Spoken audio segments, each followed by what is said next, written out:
Hello বন্ধুরা, আশা করি সকলে ভালো আছেন। আচ্ছা, আপনারা কি দইয়ের মধ্যে কাঁচা মাছ দিয়ে খেয়েছেন কখনো? অসাধারণ টেস্টি রেসিপি আজকে তৈরি হতে চলেছে। আপনারা শেষ পর্যন্ত ভিডিওটা দেখুন, আশা করি খুবই ভালো লাগবে। আমি 4 টেবিল চামচ মতো দই নিয়ে নিয়েছি। দইটা একটু ভালো করে ফেটিয়ে নিয়েছিলাম। এর মধ্যে দিয়ে দিলাম 4 টুকরো কাতলা মাছ। আমি কাতলা মাছগুলোকে আগে থেকে পরিষ্কার করে ধুয়ে রেখেছিলাম।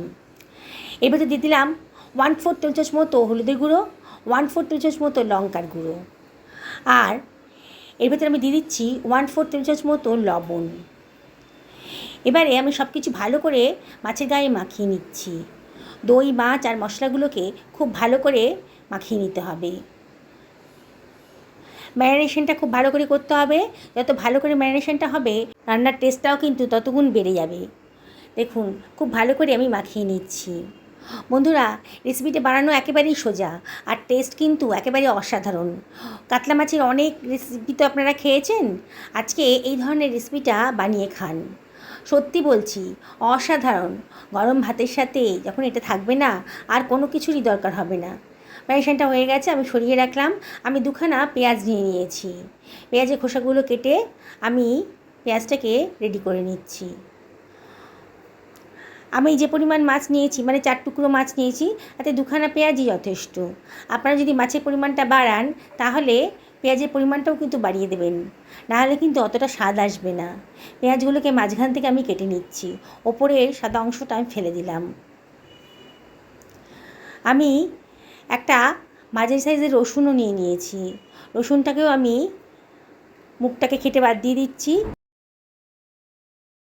কোয়াগুলোকে আমি আলাদা করে নিচ্ছি। দেখুন বন্ধুরা, রান্নাটাতে কিন্তু খুব একটা বেশি মশলা তেল লাগবে না, কিন্তু এর টেস্ট এত সুন্দর না। আপনারা যদি একবার বানান, তাহলে বারে বারে কিন্তু আপনাদের এটা বানিয়ে খেতে ইচ্ছা করবে। একটা টমেটোকেও আধখানা করে কেটে নিলাম। একটা তাওয়া গরম করে নিয়েছি। তাওয়ার ভেতর দিয়ে দিচ্ছি 1.5 টেবিল চামচ মতো সর্ষের তেল। তেলটাও যখন গরম হয়ে গেছে, তখন আমি এর ভেতরে দিয়ে দেব কেটে রাখা পেঁয়াজটা।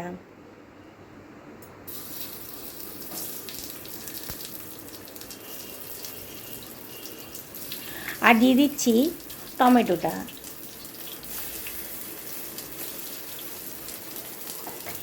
এবারে আমি এর ভেতর দিয়ে দিলাম রসুনের কোয়াগুলো।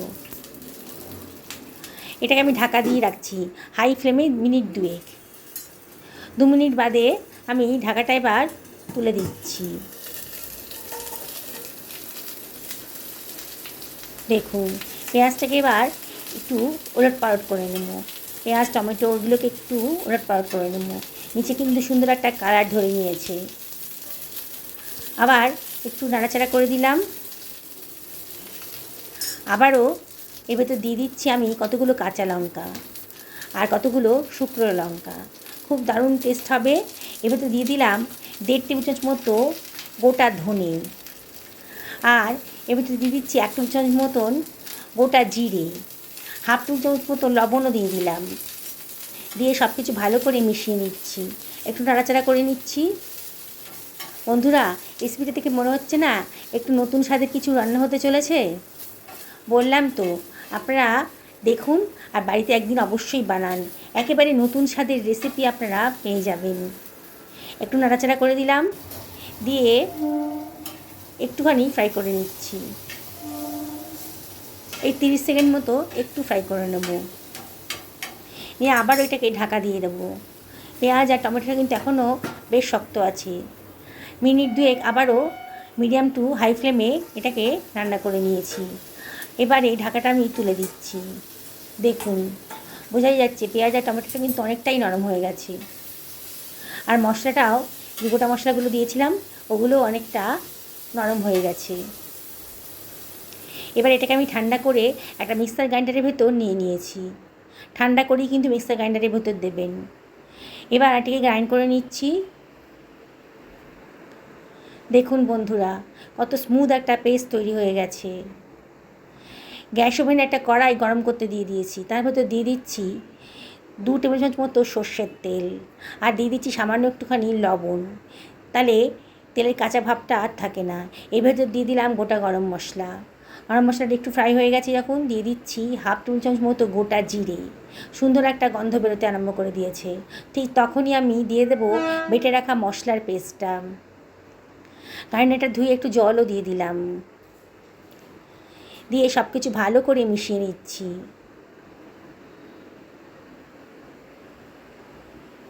দেখুন বন্ধুরা, অনবরত কিন্তু নাড়তে হবে। ওখানে হাফ টেবিল চামচ মতো কাশ্মীরি লঙ্কার গুঁড়ো দিলাম, আর দিয়ে দিচ্ছি হাফ টেবিল চামচ মতো হলুদের গুঁড়ো, জাস্ট কালারের জন্যে। কালারটা একটু অন্যরকম লাগছিল, দিয়ে দিলাম। দিয়ে আবার আমি সব কিছু ভালো করে মিশিয়ে নিচ্ছি।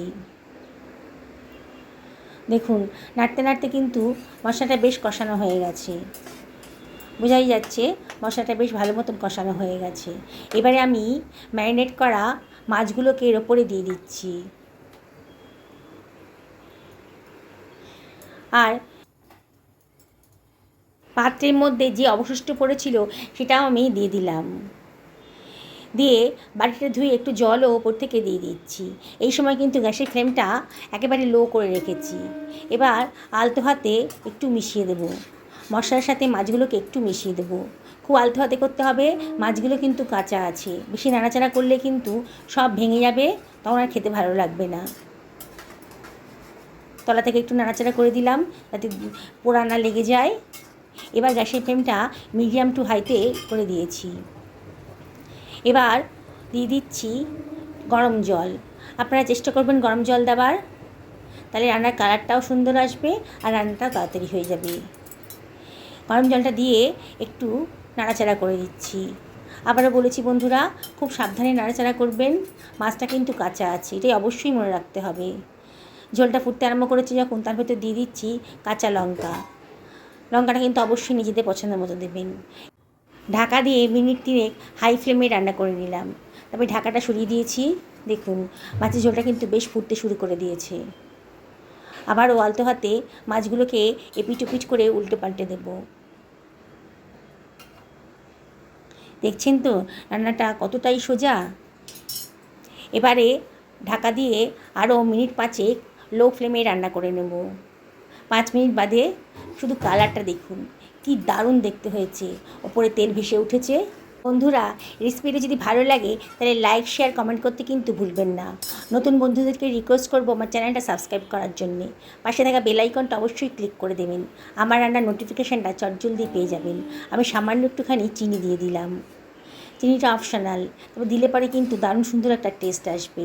দই পড়েছে, টমেটো পড়েছে, স্বাদের একটা খুব ব্যালেন্স হবে একটুখানি চিনি দিলে। আবার সব কিছু ভালো করে মিশিয়ে নিয়েছি, নিয়ে মিনিটখানেক রান্না হতে দিচ্ছি।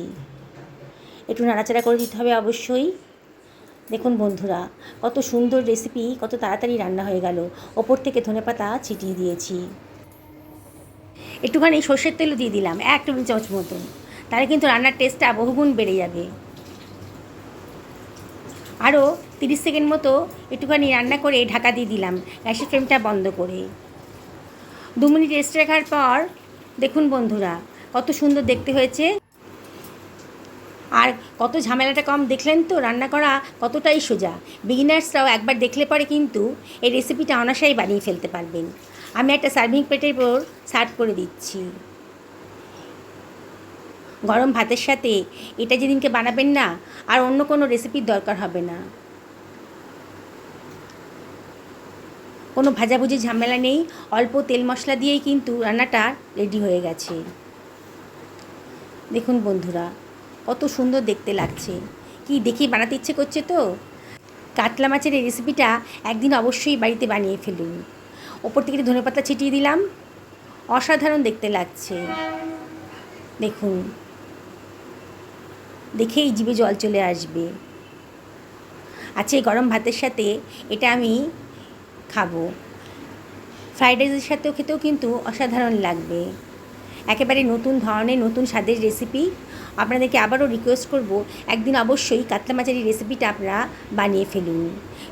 একেবারেই ঝামেলা কম, আর খেতে কিন্তু দুর্দান্ত। মিনিট 10 মধ্যেই কিন্তু রান্নাটা রেডি হয়ে যাবে। দেখাচ্ছি আপনাদের মাছটা কতটা সুসিদ্ধ হয়েছে। একটা মাছ ভেঙে আপনাদের দেখাচ্ছি। দেখুন, মাছটা কিন্তু একেবারে সুসিদ্ধ হয়েছে। তাহলে আর কি, আজকে এই পর্যন্তই থাক। আবার দেখা হবে অন্য কোনো দিন অন্য কোনো রেসিপিতে। সকলে ভালো থাকুন এই কামনা করি ভিডিওটা শেষ করলাম।